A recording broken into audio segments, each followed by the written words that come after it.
All right, many talented Black Chicagoans aren't given the chance to make a career out of their passion, the stage.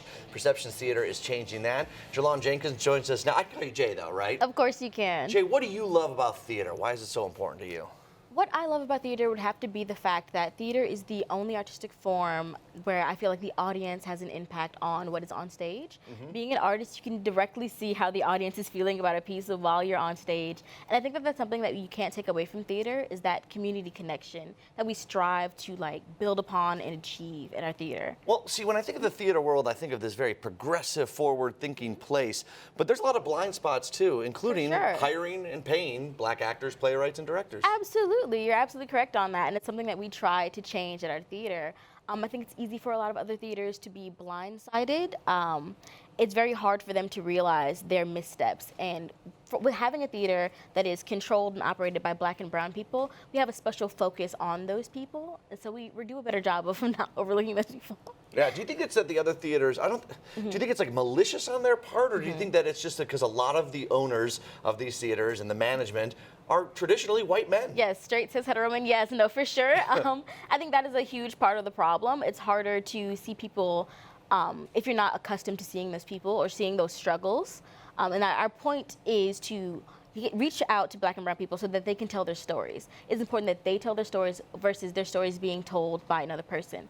Many of other theaters, they tend to do this thing, whether it is malicious or not, we cannot tell, but they often have a token show. Like, this is the show that Black people go see at their theater.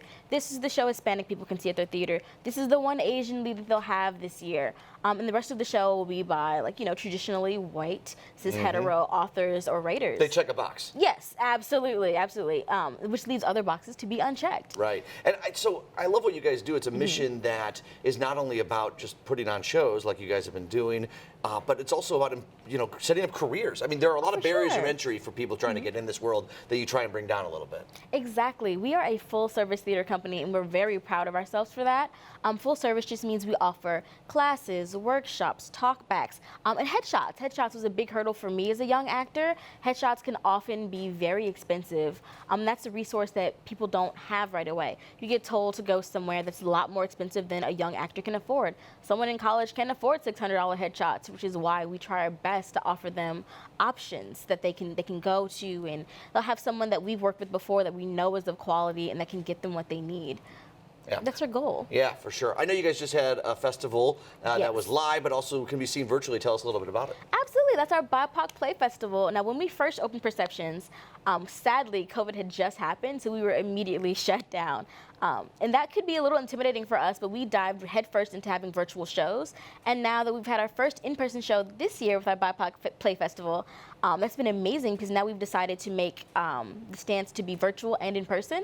We can reach so many people virtually, also while staying safe and being able to have these open and very honest meetings in our community with very small crowds while also following the COVID rules and restrictions. Yeah.